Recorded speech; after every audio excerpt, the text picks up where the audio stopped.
All right, welcome back to another edition of the Forza Athletics Life and Coaching Podcast. I'm your host, Charles Inferna, and I have an awesome guest with me today. We haven't talked, I think, since we worked on some stats homework, maybe like 4 years ago. Kate Leavell, how are you? Hi, I'm good. How are you? I'm doing well. Did I get it right that time or no? It was so close, Leavell. Leavell. It just kind of rolls off the tongue. I always tell people when they can't spell it that it's leave with 2 L's on the end, and people are like, oh yeah, that's great. Kind of like they want me to take off, but it's a good way to remember it. Well, it's phonetic, I guess. So I should know better. I married a speech pathologist, and I still can't pronounce it. So. I won't tell her. No. So Kate, we haven't spoke, I think, since maybe it was stats homework a couple years ago, but might have been. You've had like the most awesome. I mean, you got a couple books, best-selling author. Like you are like living it up right now, right? I have been doing some pretty amazing things. It's been really fun to see where this has taken me, and I'm still looking to see where it's taking me. So it's been a really cool journey. I mean, so let's see. So maybe a year ago, Stick Together came out that you and Jon Gordon, who hopefully you'll be able to maybe I could hear his voice again, like a couple of years ago. Came out with Stick Together, and I thought that was awesome. I have a copy of it. Shared some of the messages with my college athletes, of course. And now you have another book coming out in August. Do you want to talk a little bit about that? Yeah, sure. So Stick Together was born from my experience and transformation as a coach, and just putting together all the principles that universally have worked with teams to bring them together. And so that was born from that. Superpower, which is going to be coming out August 2nd, was born from, again, my own struggles with embracing myself, with the struggles I've seen on teams where people try to become uniform and kind of the old school. I was actually just saying something about this yesterday. So we've got March Madness going on. Are you a basketball watcher? I am. My bracket is totally busted. Okay. You know what? I'll tell you what, I should have bet some money because I'm doing really, really good right now. But I noticed yesterday that the basketball players all had on different colored shoes. Now, in the past, if you remember, that was a big no-no, okay? It didn't matter if your foot did not fit in the shoe, everybody wore the same shoe. The problem is your foot may not fit in that shoe. I watched my daughter try to do this, and you go to certain schools and you have a license or whatever contract with a certain vendor, right? But you may not fit well in that shoe. And it was putting, this uniformity over function. Right. And I think that we do that a lot of times with teams, is we try to make everybody the same so they get along. And, the big message in Superpower, through the story of this young kid who's being bullied and going to a new school, is where you come together. That's really that's just what makes us a group. The things that we have in common, we come together. We all like biking. We're going to become a biking group. We all like to play basketball, so we all signed up for the same basketball team, and that makes you a group. But you don't add value by adding exactly what the person next to you brings. You add value by bringing something that nobody else has. And so if you can't embrace and discover and share where you're unique, you're not going to be able to add value to that team. You're not going to feel like you contribute anything. So the message is, embrace what's unique about yourself, look for and get excited about what's unique in other people, and encourage them to bring it out, and see how nobody else can match you. Nobody can match that performance. Nobody can create what you can create, because you just don't have that same recipe all coming together. I mean, I'm really fortunate that you sent a pre-release, right? And I read it in like an hour. I thought it was great. And, I sent you a message back saying, I wish I had a Mr. E when I was in third grade. Like I said, my English as a second language, and going to third grade, it was a new school, and I didn't speak. I was very limited in my proficiency, and it was tough. And I don't know if I remember. I mean, Miss Rolock's class. Like, there's some things you feel like happened yesterday, and back then this would have been in 80. Goodness. Like 89, 90, something like that. In third grade, I was 8. I think things were a little different. Where if I was transitioning into a third grade classroom now as English as a second language, I think there would have been more like supports. And you Yeah. see that with coaching too. Like like I've shared with you some of the crazy antics some of my kids have pulled over the years, but I don't think you can coach kids like that um, anymore. Like if like an 80s or 90s style type coach where it's authoritarian um, and it's my way or the highway. Like I think kids are a little smarter now, but also a little bit more kind of like what you were talking about before, like into it. Like if they know the coach isn't, gonna be supportive of them, it's a little easier to, make a decision to go someplace else. Right. But Yeah. so books coming out in August, Mhm. but your career or your journey didn't start as a best-selling author. You started out as lacrosse coach, like you played lacrosse as a kid growing up. Why don't you tell us a little bit about that? Yeah, I mean, I grew up in a family that all played lacrosse Mhm. in Baltimore area, Annapolis, and so it's always been a part of my life. And my dad played at Cornell, and my brother Mhm. played, and our family reunions were, massive lacrosse games, hip checking each other across the lawn, and oh, best times ever. And it was really great. But once my kids were little, they weren't old enough to play sports yet, really. Mhm. Although I guess by today's standards, they can start at, infancy, but it's, Yeah. I started coaching just to give something back to the community and to get out of the house. It was Mhm. just, as a young mom with little kids, and I wanted to get out and put myself into something. And I hadn't been on a lacrosse field in years. So I got out there in Minnesota, in a new, developing area for the sport. And once they heard Mhm. I was from Maryland, that was it, it was all over. So they were like, "Oh, you're coaching."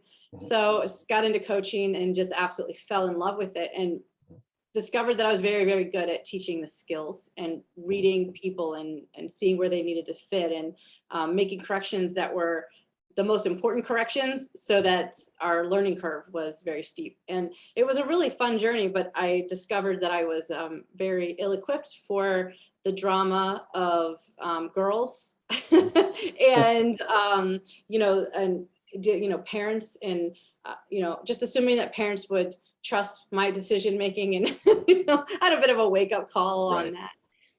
There was a learning curve, and in the end, I was winning, but I was every single day like just waiting for, who's going to call now, what am I going to get yelled at for now, who's Mhm. unhappy now, and it was sucking all the fun out of it. And on the flip side, I'm looking at my athletes, and they're the same thing. What do we got to do at practice now? Why is she looking at me now? Why did she Mhm. make that decision? She must Mhm. not like me. And everything was being questioned. And when everything was being questioned, I started second guessing my decisions, Mhm. and it just became very difficult to coach. Mhm. And I just discovered, what, and then we started losing, because the Right. magic sauce was gone, because everybody was so preoccupied with the Mhm. wrong things. Mhm. So there wasn't a whole lot I could do. I couldn't correct that the way that I could correct the other things. And so I stopped growing, and the team stopped growing. And I said, I'm not ever going to be in a situation where I do this again. I need to learn about culture, but how the heck Mhm. do I do that? I can't even describe what culture is. Mhm. Little foreshadow. Little did I know that's going to be my entire life, right? That's how Right. it works. And then I meet Jon Gordon in the airport, and Mhm. who knew, right? That was Right. kind of a little divine intervention, maybe, to Mhm. come in and kind of steer me in a different path. But read his books, discovered that positivity isn't about telling people they're doing a good job when they're not, Mhm. or putting on a happy face Mhm. just to look like, we're all in happy land Mhm. and in some sort of, fun kids movie. Like, Right. that's not what this is about. It's about being very, very real with where you are, Mhm. but believing that you're headed towards a positive future, and that it's worth it, and that you're Mhm. capable, and that whatever obstacles you're going through right now are just preparing you for bigger, better obstacles ahead that are going Mhm. to get you to better places. And once you grab that kind of ideology and run with it, all of those big walls become speed bumps, and they're Mhm. annoying, but you Mhm. just sail over them, Mhm. and you get people on board with you, and you go together. And it was like, wow, this is more fun. And instead of telling them or threatening people on my or teams to do things for me, like, you're going to run, or you're going to be in Mhm. trouble, or you're going to sit the Mhm. bench, instead of being this cop all the time, I got to tell them, you're not doing it right now, but I believe in you. I know what you brought here. I know what you're capable of. I'm here to support you. And I want to know what you need to do to get yourself back to the spot. What can I do for you? And what are you Mhm. willing to do for me? And when you have that kind of connection, they want nothing but to please you. And when Mhm. you have, teams that want to please each other and want to give their best for each other, that's the magic sauce, right? Mhm. That brings it all out. So that was a really powerful transformation for me. It changed the way that I parented. Mhm. It changed the way that I had relationships. It really was a powerful shift Mhm. that I have carried into everything. Yeah, I wish I would have known about that when I first started coaching as a grad assistant. I was coaching my own teammates in 04, 05, and it was horrible. But they were throwing far, so I didn't think anything of it. Like, right, everyone wants to throw far was my assumption. But we had kids on the team, or athlete. I call them kids. I mean, we were the same age. I was 23, and I was coaching 21 and 22-year-olds. Um, and the illusion of cohesiveness was there because we were steamrolling people, so it didn't matter. Like, if they were unhappy, I didn't really know about it. I didn't ask, which that was my fault. And it didn't last very long, unfortunately. And it wasn't until I started coaching at NAS that I was like, what happened then? It worked, but in the short term, there was no long term real gain out of that. So total mind shift. But it is really interesting when you ask the athletes, what can I do for you? How it kind of changes their lens or perspective on things. But I've only ever worked with throwers, so it's more of an individual sport. So it's been difficult sometimes to get that message across because once their name is called to go into the circle, there's nothing I can do for those 30 seconds. Where at least sometimes, like in a game like lacrosse, like that controlled environment, somewhat, you can make decisions on the fly. Where if there's, I don't know, a bad pass or an error or something like that, you have another 45, 60 minutes to make it up. Right. Right. Where Unless it's overtime, in and, which case right, my right, daughter's team just lost today in double, triple overtime, I think. Oh, painful. wow. But you know what? I think the secrets, I don't know, I don't secret's my magic word today, but Mhm. I feel like the part that we're Mhm. missing, or like if someone was to say, what's one thing you could give me Mhm. to improve my relationships with my team members Mhm. or anywhere, it would Right. be appreciation. I'll tell you this, Mhm. and this goes for your kids, your own, like your Mhm. biological kids. This Mhm. goes for your team kids Mhm. because they all feel like our Mhm. kids, right? But appreciation. If feel like somebody appreciates you, Mhm. you will do anything for them. Mhm. It is a incredible feeling to know that this person appreciates me, not for what I do. So I don't have this pressure of, if I don't do the right thing, that they're no longer going to appreciate me. They appreciate me Mhm. for who I am. They appreciate me for who I can be. They appreciate me for the efforts that I put forth to become that person. And they appreciate the struggles that I go through that keep me from being there sometimes. And it's the appreciation creates the connection. It creates this whole feeling of gratitude and care and Mhm. love, and all of it. And Mhm. so when you show someone that you value them, that's how you pull people in. Mhm. uh, and it's really, people ask me, what's one thing I can do, and that's it. That's it right there, covers it. It is, and it's interesting when because I think we had this exact same conversation maybe like 6 years ago. When working with my college kids, I don't want to say that I treat them like preschoolers, but at the time I was working at the U of R, and all my research was focused on these 4 and 5-year-old little people, and I started bringing some of those concepts into track practice. So, what the researchers suggest as far as greeting the people at the door, welcoming them in, saying thank you for coming to practice. And I started doing that, and it was not, I don't want to say instantaneous, but hey, thanks for coming to practice today. I appreciate it. Hey, I know you have chemistry midterm or whatever in a couple hours. Thanks for not blowing it off or whatever. And it makes a difference, I think, because then it does show them that, wow, like, coach, I mean, besides trying to throw far, like, coach, it does care. And I've been look at the big picture. Like right. all day long, people have their hand out. Hey, you owe me money for this. Hey, this is late. I need you to hand this in. I need you to be here at this time. I need this effort level. Like, all day it's like people just demanding. And that goes from childhood through adulthood, right? I think it just gets worse, except it goes more for your wallet, like when you get older. But just people like always grabbing. And when you have someone that is genuinely grateful for you just being there, like, wow, I just really appreciate what you bring to this group and to this room. And it's, you do something, you don't expect a thank you maybe, but you get a thank you, and it's kind of like, okay, I handed you this, you said thank you, it goes together. But for someone to just walk up to you and say, I really appreciate that you're here.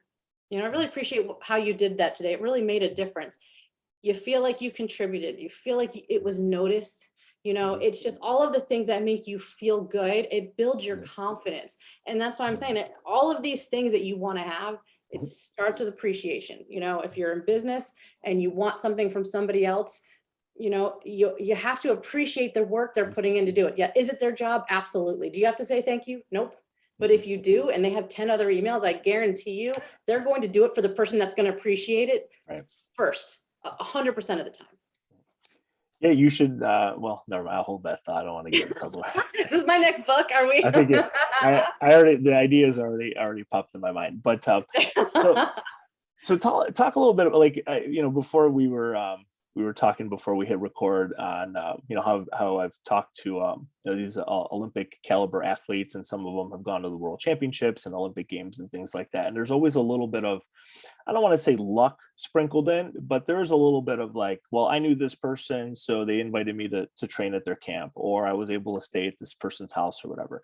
For years, it was you just randomly walked into or bumped into Jon Gordon in an airport, and it's like changed maybe the direction of the last like 7 years of your life.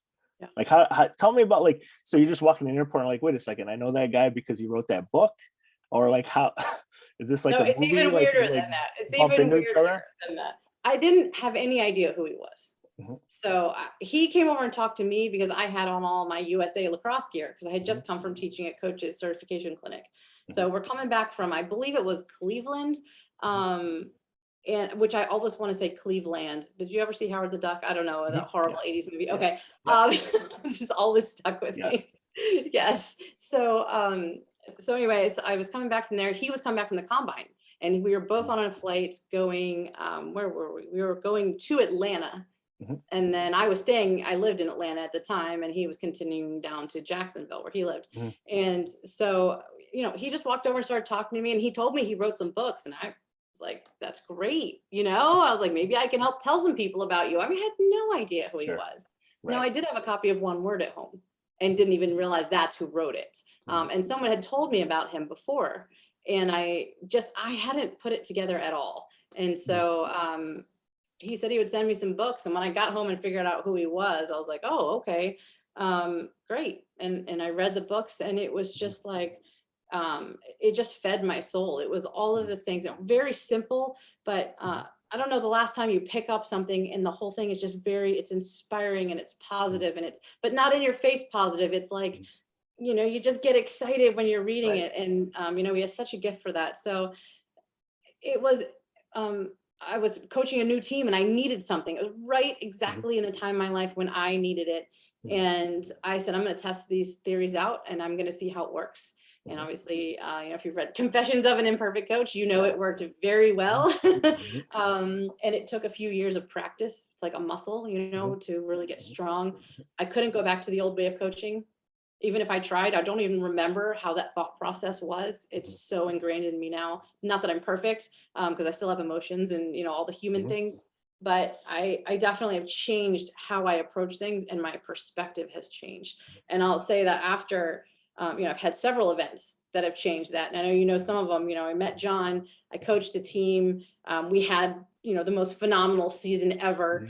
And, went out and broke all the history books at that school, and just had an amazing time.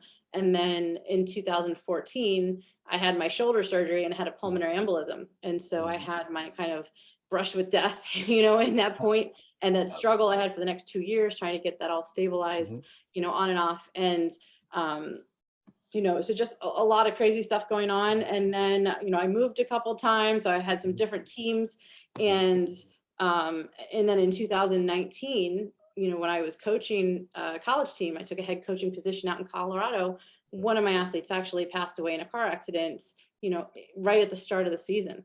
And that was another really important lesson, horrible traumatic event that's, I took a break from coaching for a little bit just to process.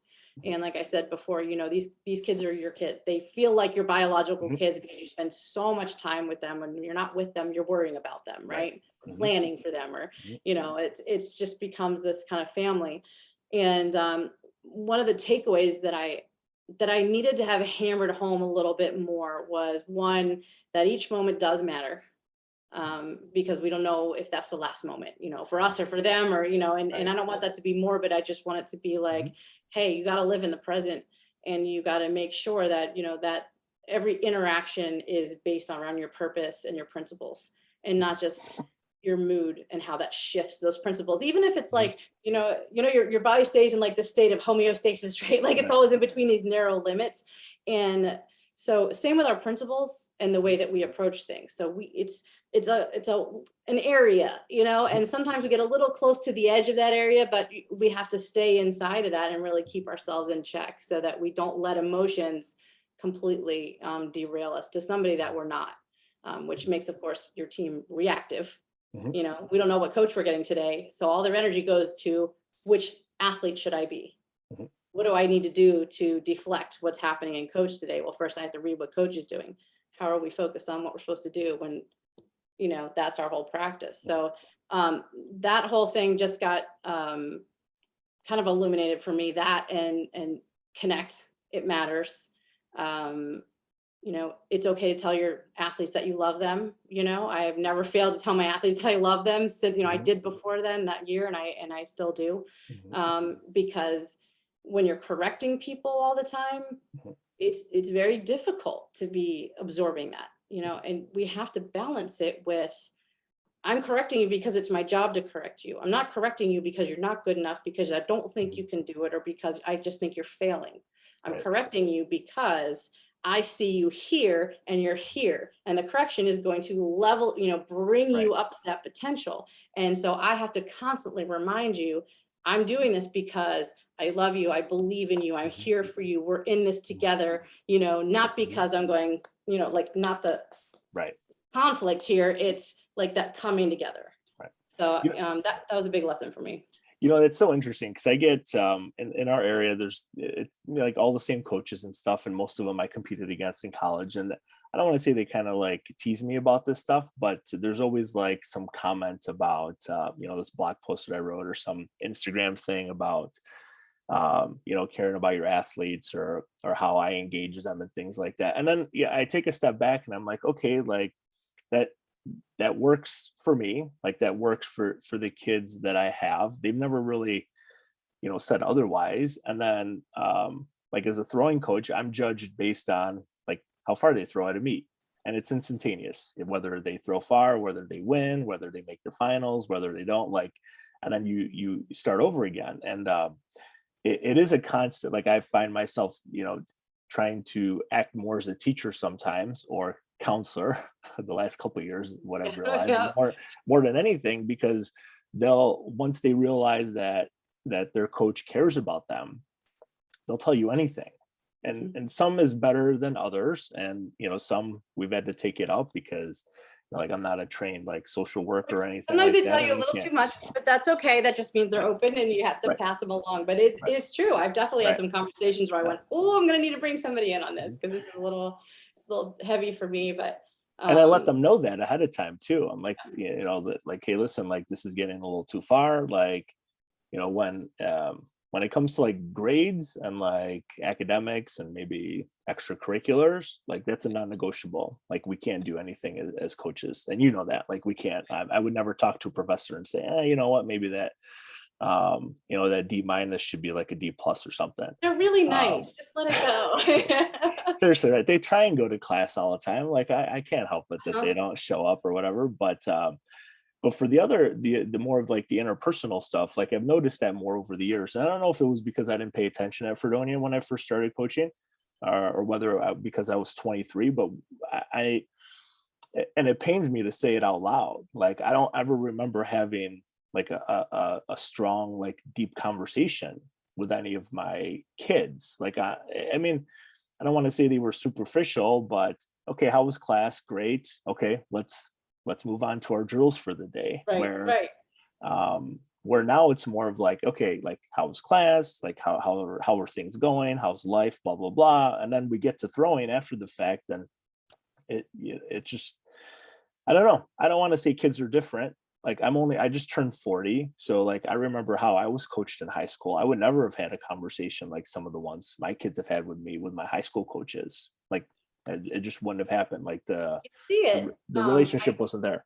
Yeah, I think you see it with some of the coaches who knew the parents of that kid, or when you're in a small community, sometimes you live near that kid, or you see him more often, played in your club team or something like that, and you'll see those people have deeper conversations with the coach. And I like to remind, when I work with teams, because it comes from a third party, it helps the coach out a little, but I like to remind them, I'll ask them, do you have people on the team that you naturally just kind of click better with, that you find yourself talking to more often, or that you just enjoy hanging out with because the way that you interact with each other? Like, oh yeah, definitely. And I'm like, coaches are people.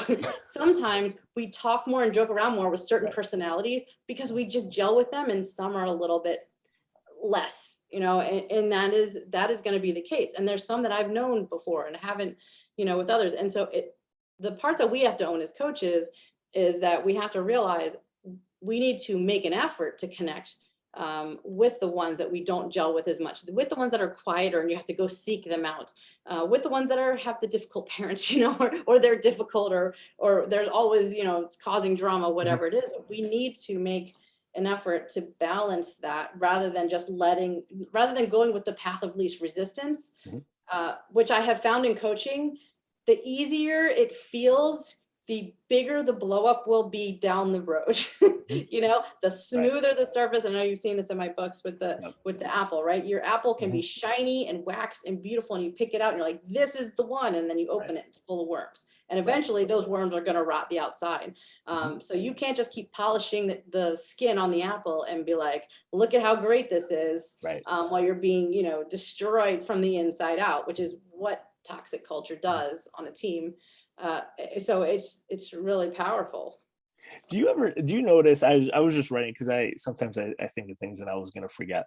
So when you're a coach, and you don't have to give like your own experiences, but maybe from the experiences of like some of the other teams that you work with, do you see like coaches having different expectations of themselves when it's like that club team or that travel team where parents pay, I don't know, like $1,000 for their kids to be part of this?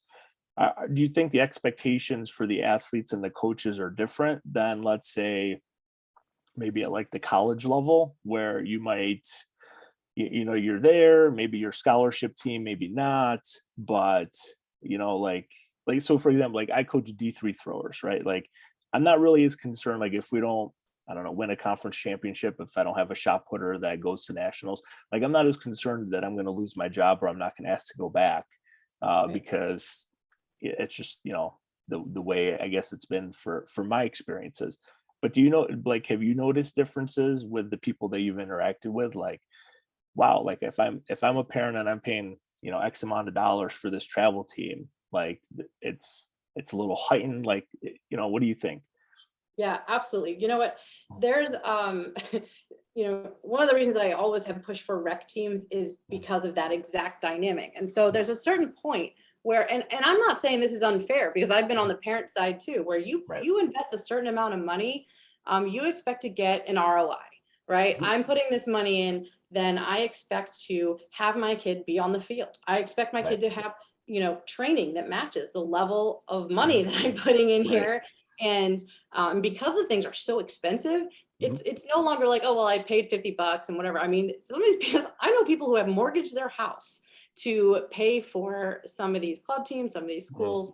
And there is there is a feeling of, look, I'm doing this so my kid can have these opportunities that I didn't have, or that I see other people getting. And so I'm willing to sacrifice and work that extra job to pay for this, whatever. So of course you're going to be like, all over, that coach and that program. And if you're not getting what you want, because of how many programs have exploded, it's become such a great marketplace, great meaning big, not necessarily great being good, but out there that you can pull and go to another team and not have to drive 2 hours to find them. It's not one team for each area. It's teams competing and cherry picking from each other, and drama. And, oh, if you played for them, you can't play for us. And, obviously it's a blanket statement, and some of them are so amazing and fantastic, but the culture in general, when you pay to play, is very difficult. And you have, it's really important, if you have a program like that, to state from the beginning, you pay for the opportunity,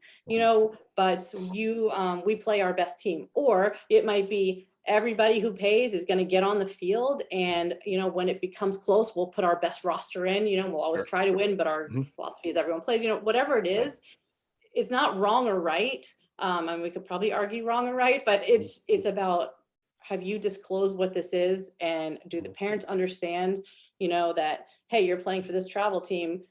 That's an opportunity to get seen and to have people, coaches come to our games because we're a great team, but I'm no way telling you that your kid will get recruited because you're on our team. Like, that has to be a statement, or it has to be like, hey, 100% of our kids get recruited, whatever. I mean, whatever you want to risk promising has to be out there, because otherwise you will get, an angry mob, and everybody's parent thinks that their kid is the best kid on the team. I mean, hands down, I've never been on a team that doesn't have that dynamic. So, yeah, I absolutely think money going in is a big one. College, with scholarships, Division III less, but when you have somebody like, oh, they came in on practically a full ride, they better deliver, because the kids that are paying full fare are kind of like, you know what, why am I paying and outscoring this person? Like, this doesn't make sense. So I think money is definitely a factor that goes into that.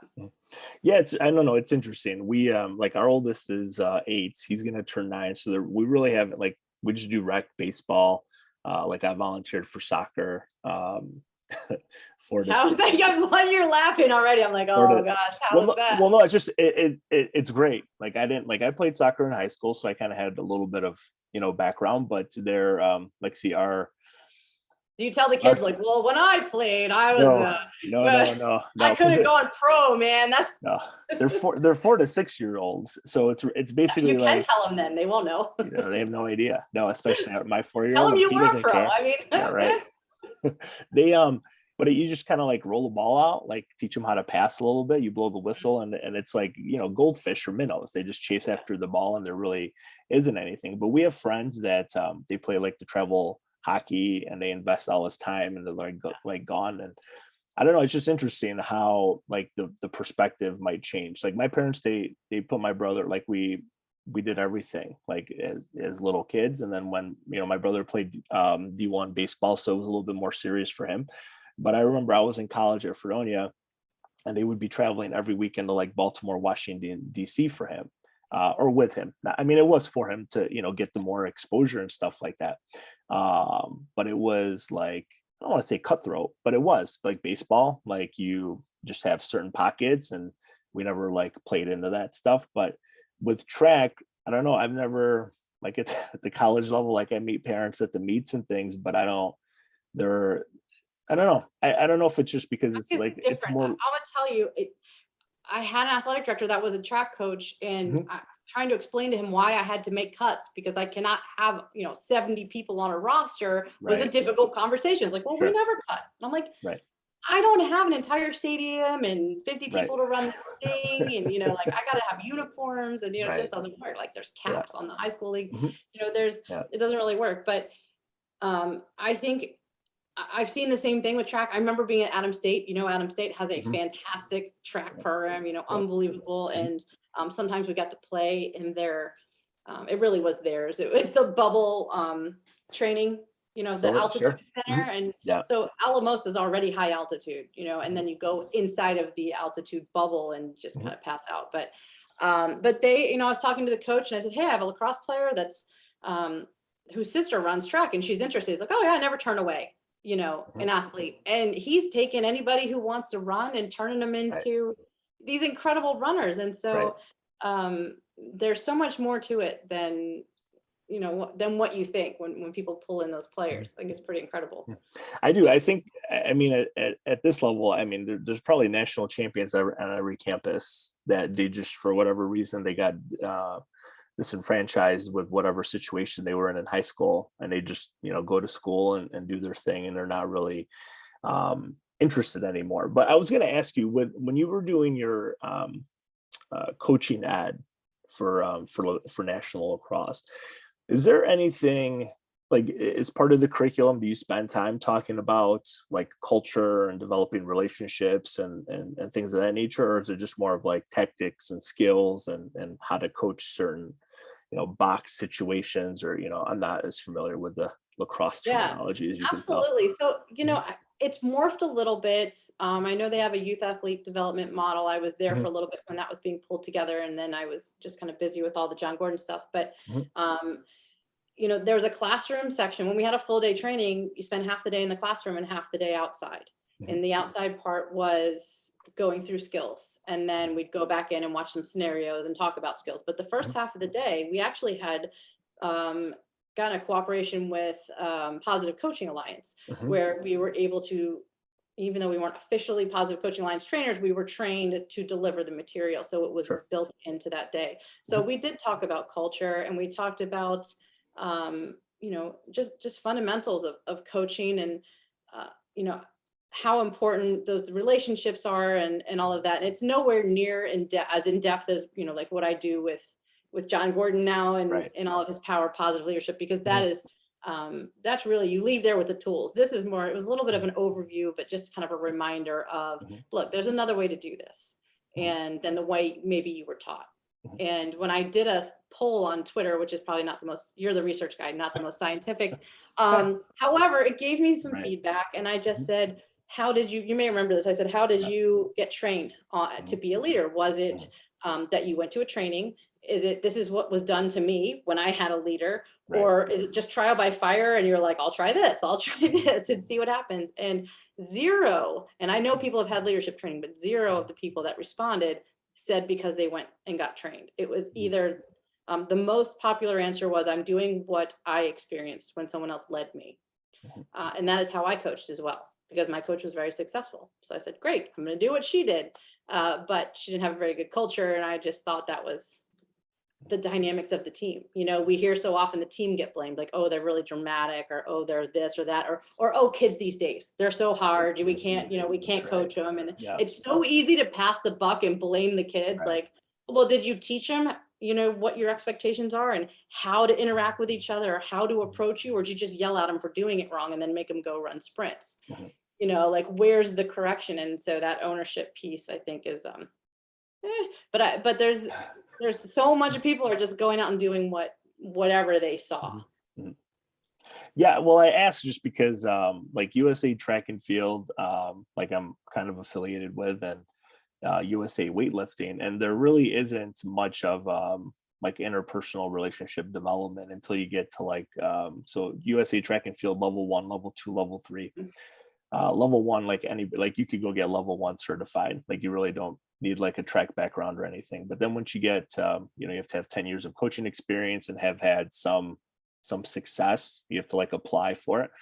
They do spend a little bit of time talking about how to develop relationships, and if you're taking wait, back up for 1 second. And this is not to beat on anybody, because I'm sure that it's a fabulous program that they're putting out. But my question would be, if I was going to ask them why it's laid out this way, I would ask them, why would you wait till a coach had significant amount of coaching experience before you check to see, hey, do you know how to actually communicate and interact with your athletes and get their buy-in and get their support and get them unified around a central purpose? It seems like it's kind of like hiring somebody to cook you dinner, and then after the dinner's over being like, okay, well, you cooked it, now I'll give you the lesson. Just doesn't, it seems late. Well, I have asked actually at coaching I know you clinics. have. I I have, believe it. I have, and there really isn't a clear cut question or answer. So with the friends like in our like I don't know throwing group that make it to level 2. From what I've heard is that the assumption is, well, if you're able to coach athletes to national championships, international competition as junior athletes or even as seniors, that you kind of have some type of relationship development abilities already in place, because it would be difficult to work with an athlete for 4, 5, 6, 7 years and get to that level without being able to coincide with each other, which I think it's kind of like a double-edged sword, because sometimes you fall into it and things just happen to work out. Like with the kids that I've coached that were really well, they just showed up and it was luck. Like they just took to, I don't know, my personality or like coaching style, but it worked. But that's 2 kids out of like To 100. say it's very limiting. It's not, it is. If And you think about it, only the kids who jive with your coaching style will right. stay. And honestly, take a look at. I know you've researched and looked at other teams at turnover on teams. Where you just constantly coach to the highest denominator. We're just going to take and then you lose people and they get unhappy and you just kind of cut your losses and kind of hope they quit. And it just, that's not how you build a program. Can you win that way? Right. I'm sure there's research that says maybe you can. There's longevity is difficult, but you're always going to have talented kids as long as you have a decent pool coming through that you can grab that next big talent, you can pull them in, you can ride that wave for a little bit, and then you get the next person. But is this effective coaching? And I guess it all comes down to, what is the purpose of this organization? What is your overall goal? Is it just to show up, number wise and get that metrics out there and celebrate that? Or is there something deeper going on? And are you okay with, leaving people behind? It's a hard question, it shouldn't be a hard question, but there's a bottom line for every business out there, and sports are a business. So yeah, the leave people behind, I would say, I guess maybe some of the teams that I've been on, we probably have been guilty of that. Like at a certain point, like you're only, like you said, you can only travel with so many kids. So even if we have 100 male and female athletes on a team, you only take one bus that fits 60 kids. So there does come a point where you do kind of have to pick and choose based on what's going to give you the best opportunity to, maybe win. you think it's hard being the 6th man in basketball. Try being the 61st person on the track team. Right, seriously. I'm number 61, man. Right. Get on the bus. Well, it is, and it's interesting. Well, because we try and, like, I don't want to say over recruit, but in the fall we started with 11 kids, which I was like, wow, it's the most kids that I've ever had on a team, men and women. Down to 1? What's that? Are you down to 1? Or are you doing better? Yeah, well, it's pretty darn close. 0? Well, no, we're not at 0. We're at 5. Like, so. Oh, that's good. That's good. It's not bad. I mean, grades are part of it. Like, I think you can't I don't know. carry them to class and put them in the seat. No, and especially with some of the majors that they have, like chemical engineering, like nursing. Like I'm like, even if I wanted to, like, I couldn't help you in those regards. But what I come back to with them sometimes is, you're smart enough to get in. Like, I mean, you're a chemical engineering major. Like, you're going to build bridges and buildings and things like that.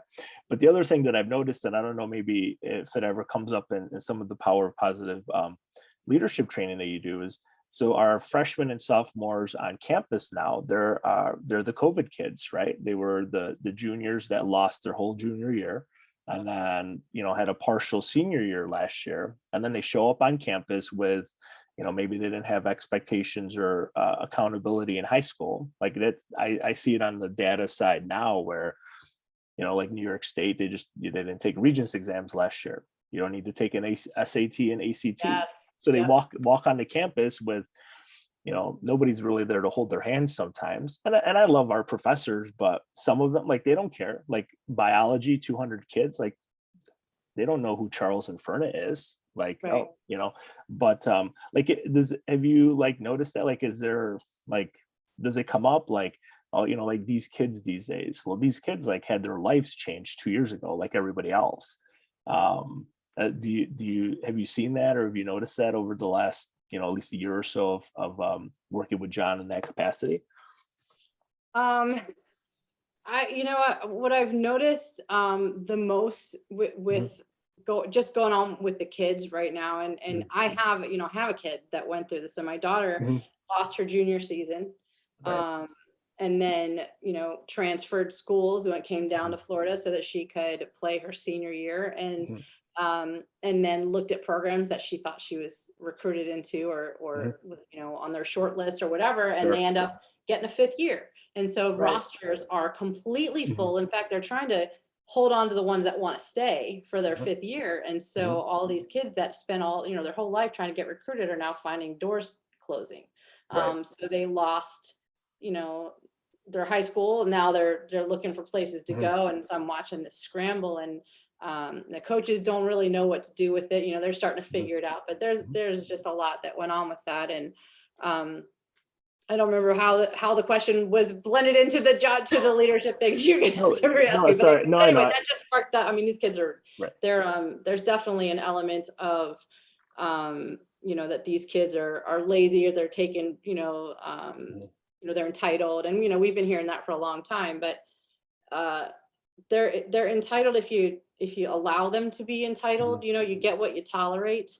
You don't necessarily get what you demand or yell at them to do, but if you tolerate, sure, I'll just go ahead and give this to you, because if you stick to your guns, and people don't want to stick to their guns, they're okay with threatening over and over and over again and telling you how bad it's going to be. But at the end of the day, are we really saying, look, I truly care about you, and because of that, we're going to stay with this? And that is, do you know Kurt Hines? Have you seen him on? Absolutely. Yes. I got one of their Coronado football t-shirts. Yes. Awesome. I mean, he's so good with and he had told a story about a player that he had to remove from the team, and that came back with the mom, and he apologized, and he could have said, okay, you're coming back on, but he didn't do that. And I said, man, I'm such a soft, like I'm pretty good with that, but I think I would have been like, all right, you learned your lesson, and here's your mom, and you're really sorry. And I did my job, and now I'm going to let you come back. And he's like, nope, I couldn't do it. Couldn't do it because I cared about him. And years later, he came back and said, that changed my life. I mean, that's like, it's mind blowing, but we want to give, for whatever reason, we could dig into like our generation and how we were parented, but for whatever reason, we want to give all these kids opportunities we didn't have. Like, we're so excited at what's out there, and we get carried away and forget that what made us resilient and what made us the people that we are is the fact that we worked for the things that we got, and that it's okay for them to struggle, and for us to stand back. And it's almost like spotting somebody on weightlifting, right? You're spotting them, but you're not holding their arms and physically lifting them. You're just going, I'm here if you fall. And I think that's just a really important lesson. It is, it's interesting. I think back to like my childhood, like my parents came to the States when they were kids, or my mom did. And my dad came after he got out of World War II, out of the army in Italy. Okay, World War III. No, my grandfather, my dad's dad, he was in World War II, but like we never had a conversation. I remember like my parents sitting down and saying, okay, like this is like life. Like we just like, I don't know, like my brother and I just kind of watched what they did. Like my dad worked on an assembly line for 25 years. He has the elbows to show it now, unfortunately.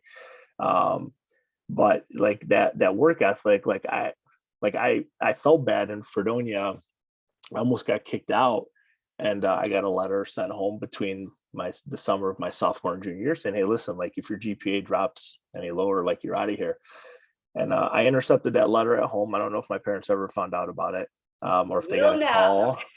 Well, I've shared the story enough, but I don't know if my mom listens. But like I was like, oh my gosh, like everything that they did for us, for my brother and I, like like splitting, and my mom coming to track and my dad going to baseball and vice versa.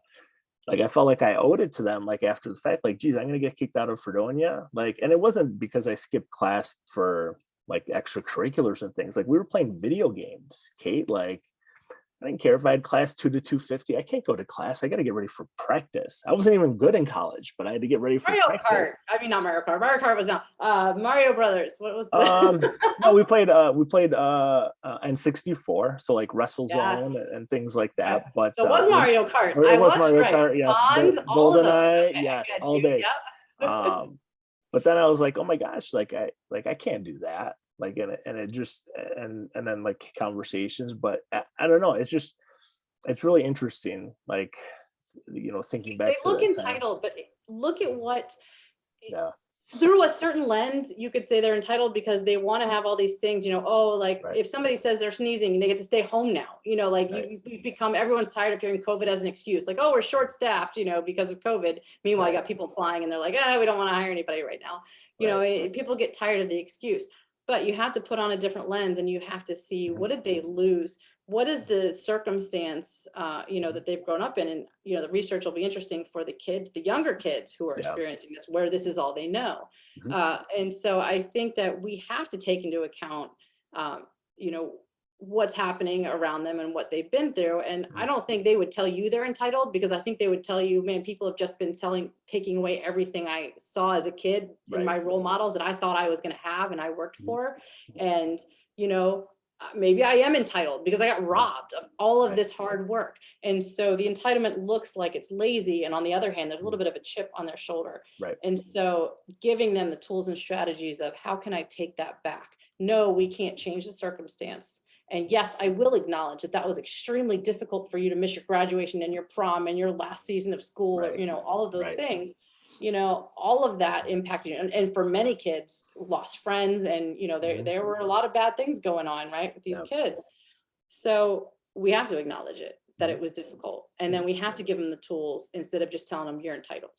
That just doesn't work. That old thinking of let's blame this generation because they don't make kids like they used to anymore is Right. dumb. Because I'll bet you if we had cell phones and, that I Mhm. could dig up all sorts of, That's right. things that you all did as kids and that Right. we did as kids. Right. Right. So it's not Mhm. kids. We got to meet them where they are Right. and coach them from there. Mhm. There was I kind of chuckled earlier because there's a throwing coach in our area that we were talking at a meet a few weeks ago, and I said, how's it going? And he just kind of looked over at me and he's like, he's like, I can't like yell at these kids anymore. I was like, what? He's like, I can't. He's like, I can't coach the way I used to. Like pre-COVID, this team just was a juggernaut. Like every class, like he just produced awesome female and male throwers. And I'm like, how in the world? Like, what is this guy doing? Like he wasn't very personable, let's say, but he got the job done. And on the surface, it looked like, wow, they're just like steamrolling everybody. But we come to find out, like on the back end, like they weren't too impressed by his coaching style, but they were throwing far anyway. He's like, yeah, I can't do it anymore. He's like, because then I lose them for like a month and I have to Mhm, build them back up because they can't be talked to like that. mhm. I'm like, well, what did it take to realize that? Like, a couple kids quit, like they Right. just couldn't take it. And I just think that was really interesting. Like, I don't know. I don't know. Like, I don't know. It's track, like it's D3. Like, I've never sworn at any of my kids. Like, sure, we have conversations. Like, I picked this up from a podcast that I saw, or a YouTube video from Lou Holtz, where he would pull the kids in really close and he'd whisper in their ear. So it Yeah. looks like it's a nice conversation, but what he's saying, whispering, nobody knows. And that's what I Right. started doing. So I'm smiling and saying, okay, you need to really pull your stuff together because you said you wanted to do all these great things. But yeah, I don't I'm a know. big believer Mhm. in delivery matters, Mhm. and the message matters. And I think Mhm. the message gets overshadowed by a powerful delivery. And yet we go for the power every Mhm. time. And it needs to be, how do we highlight the message? Now, in some circumstances, raising your voice is the way that you need to highlight the message in that moment. But I don't think it's Right, nearly the amount that people think it is. And if right, you rely on it, it's like, you get accustomed to it, right? And right. so you get used to hear. It's like when you have parents that yell, they typically, you don't hear parents that kind of yell because that only works for so long. Then they have to raise their voice more, then Right. more, then more, right? And eventually they're yelling and screaming and the kid's oblivious and you're looking at it going, how do they not hear that? Right. Because they're so used to tuning it out and they've been Right. slowly trained to accept it. It's no Right. longer effective. So, I can say something to an athlete in a completely normal, calm voice that is Mhm. very impactful because they have been trained to listen to that voice level from me. Right. And they can tell by the expression on my face, hey, this is serious, Mhm. or I really care about you, or you know what, we're going to laugh this Right. off. But I don't Right. need to raise my voice to convey the message or Right. the emotion. Really, the raising of the voice is about us venting. And when Right. we start communicating for the sake of ourselves instead of for the sake of the receiver, we've Mhm. forgotten what the communication's for. Right. That's when you go in a room and you scream or you count to 10 or whatever. Right. That's venting. You don't vent at the person you're leading. Right. You vent on the side and then you put your head together and you go, how do I deliver this so that I get results? Because you're Mhm. getting paid, maybe, to Maybe. create results, Right. not to vent, not to feel better, not to look like you're the tough person, Mhm. it's to get results. Mhm. So I think that's so important. When somebody gets stuck on that yelling thing, I've had parents say, why don't you yell more? And I'm like, are we winning? Is your kid like significantly better? Like, well, they do better when they yell. And I'm like, I'm not going to get into parenting. You Right. do however you want to do. But Mhm. on my field, when I ask them to do something, I don't have to ask twice. Right. They understand the purpose and what we're doing and they know I'm serious, Mhm. and Mhm. I don't know. I think that's important. Yeah, my 4 and 6-year-old know that. Like we get nose to nose basically, and I don't have to yell. I just Mhm. whisper, and they get the idea. But it's the same thing. Like volunteering with 4 to 6-year-old soccer. Like I don't get it. Like why a parent would yell. Like it's encouragement for the most part, but I, I don't know. They're 4. Like I don't know if we like. Well, I don't I know. Like maybe it's because like I research this stuff and like my I used to be able to hear my dad in the stadiums like in his broken English or in Italian. Like I knew it because it was just it's so yeah. distinct. But I I don't know. Like they're 4K. Like If it's what windy, are you doing, sometimes you have man? to yell. If it's windy, you have to yell because for some reason you're What are we yelling as doing? loud as you can, and they're going, "We can't hear you, coach." And you're Yeah, like, right. um, yeah, I think I Yeah. actually did. I coached middle school kids Mhm. over the summer for fun, I think, and Middle school. Yeah. they were the most rambunctious little girls I have ever met. And I've coached, Mhm. young girls before, but it Right. was like something about when they got together, like crazy things happened. And Mhm. at one point, I had 4 of them hanging off of like my arms and my Mhm. legs. Apparently, I just looked really fun, Mhm. and so they were like, woo, and they're screaming. And so at one point, I was like, I can't keep yelling over them to get their attention. So I put them in a circle. This Mhm. is this is what you do when you're a mom. Like I've had Right. 3 kids, I have Right. figured this out, right? I Yeah. think. So I put them in a circle and I said, I want everyone to pick somebody across from you and point to them. And they're like, so they did. And I said, okay, Mhm. as loud as you can, I want you to name everything you've eaten today. Everything. But it Mhm. has to be as loud as you can. And you keep going until you get to the very last bite. And Mhm. so they were, they're screaming. And by the end of this, they're exhausted. They don't want to yell anymore. And I was like, Right. great, let's go do our drill. Right. It's Right. like their horse. It's Yeah. like, all right, we're gonna outsmart this. I'm not yelling over it anymore Mhm. because I couldn't do it. And then I told them if I whisper whatever our secret word is for the day, I think it was like Mhm. cupcake. If I Mhm. whisper cupcake, don't be the last person to sit down.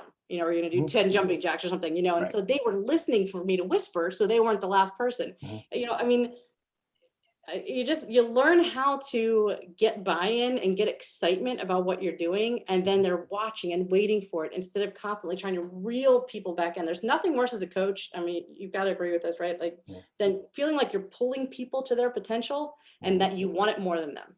Mhm. And that is exactly what you do when you try to strong arm someone instead of going from behind and going, here's your confidence, Mhm. here's this, support and this encouragement and all of my Mhm. belief. And I'm filling your backpack up with it so that you have the Mhm. strength and the, everything you need Mhm. to get to where you're going. Mhm. That's how you lead is not from out front yanking people with a rope. It just Right. doesn't, you will fatigue yourself, you Mhm. will burn out. Yeah, I did. I learned that the hard way. And I We all learned, did. I, well, I learned close by here, there's a professor named Dan Chambliss who wrote a book in the 80s about Olympic swimmers and the mundanity of excellence, and how doing these repetitive, boring things in the pool ultimately turned you into an Olympic swimmer. So I reached out to him like you think I probably would, and I said, hey, can I take you out to lunch or something? You wrote this book, and I think it's really great. So we were talking track, and I said, yeah, I'm just having a difficult time with some of these kids. And he's like, well, maybe they just don't want to be great, and that's okay. But, encourage on the back end. Yeah. And nobody had ever told me that before. Yeah. And I'm like, but, you worked with these Olympic athletes and what have you. He's like, it doesn't matter. He's like, anybody in that pool in Mission Viejo could have been an Olympian in '84. He's like, the ones that turned into it were the ones that, wanted it. Derek Torres, Roddy Gaines came back, and all these different things. And I'm like, oh, he's like, yeah, if Olympians don't want to do it, he's like, don't push your kids. He's like, what makes them any different? And I was like, yeah. The importance of, for Mhm. any coach out there, the importance of having a meeting at the beginning of a season and saying, why do you play? Why do you do this? Mhm. And this is sports, but it's also jobs. It's anything. It's like, what would you consider a success at the end of this? What do you want to get out of it? And what is the return on your investment? We have to acknowledge the fact that whatever group, team thing they're in, there is an investment to be made, because there's always a sacrifice in order to go for the greater good. So we have to recognize the investment rather than, well, your investment is you paid and you're here, and so I expect this and this and this and this. Right. No, we have to acknowledge, remember that appreciation, magic Right. secret sauce. We appreciate that they are putting an investment in, but how can we appreciate their investment, and how can they feel like they're valued if we don't even know what they want to get out of it? And you're absolutely right. Some of these kids are here because it's a place where they make friends. Right. Some of them are there because it's the only time that they have an adult authority figure that gives them any direction, or they don't want to be at home, or, they just like exercise. They just love the game, but they may or may not go at the next level. And some of them don't believe or understand or have the confidence to know that they actually have what it takes to make it at the next level. So they've never seen that as a possible future. It doesn't mean they don't want it. They've just never considered it because they didn't think they could do it. And so that's a big job for us. When you first start coaching, don't we just think it's about like, know the sport, make these decisions? We're watching March Madness and we're all talking about what the coach should be doing, right? It's like, that's not it though. There's so many other factors. How do you get people to work together and to see that, okay, your goal might just be to make friends, but can we recognize that the common goal is for this team to be successful? And so for you to have the opportunity to be here and make friends, we need to make sure that we're meeting the needs of everybody in this room and what they hope to get out of this. So what can you do to help them reach their goal? They can hang out with you and form friendships, but can you put in the work so that they can get to their championship that they want to get to? I think that's a big part of the puzzle, but you got to know why they're there. Yeah, I do index cards. Also, the parents hear that too, why they're there, and why the parents want them there. Right. And that's the interesting thing with the high schools like in our area. Like it's become I don't want to say like too competitive, but there are certain expectations and communities that see things a little differently, where they would sacrifice the greater good of the team so their son or daughter gets more playing time, or they get more looks, or what have you. And it's interesting when it's in the newspaper and when other people are talking about it and like sharing their experiences, because I haven't been there yet. Like our oldest is 8. Like I don't know if my wife and I will be those parents, right? Air quotes, those parents, or if we're just going to be like the chill ones, like when I'm not volunteering, like I just sit and watch. Like there's a coach out there, like they can do a better job teaching them t-ball, because I know, well, at least our oldest, he doesn't respond well if I want to go in the backyard and play catch, or hey, do you want to practice? He says no, so okay, so we won't do it. Like not going to make them. But okay, I want to be respectful of your time. Like we've been going an hour here. I feel another hour coming on. We can go on for hours. It's a dangerous conversation betwing the two of us. I know, right? I know. But I don't, but before we kind of like wrap up with your work with Jon Gordon, and like I think that's so cool. Like how, if someone's interested in having you come, speak at their at their team or their school or what have you, how can they get in contact with you?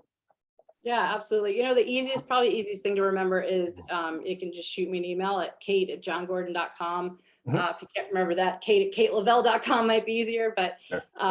yeah, that's probably the easiest way. And I work with high school teams, college teams. I built Mhm. a 4-year leadership academy curriculum for the University of Denver. That's all for Mhm. all of their student athletes, as well as larger corporations and their teams. So really any Mhm. kind of team. Mhm. Whether it be a keynote, a workshop, a book study, that sort of thing. And I just want to get in front of as many teams as possible, leaders as possible, because I know the personal struggle that it is when you can't unify people, or you can't get that buy-in. The vision, where you want to go, but Right. you can't get everybody going in the right direction. And I want to save good leaders who want to be successful and have high Mhm. performance teams, but end up burning out because they are pulling and Mhm. not understanding why people don't want it as much as they do, or they fizzle out halfway through, Right. lose energy. And so that's my goal, is to put those tools Mhm. in as many people's hands as possible. Mhm. Well, I'll include all that information in the show notes. I can't thank you enough. I appreciate your time and your friendship and taking, on, I guess, kind of short notice, I mean, you spending. helped me with my homework. Like I got, I graduated because of you. I can't do research, I guys. I just can't do it. I I can't try. read it. My eyes burn and I have to hide. I try. It's not that bad. Just a I couple know you a you couple like it. things you I got to don't look know. at. I do like that stuff. It is interesting. But Kate, thank you so much for taking the time. I really appreciate it. You got it. Thanks for having me. Awesome.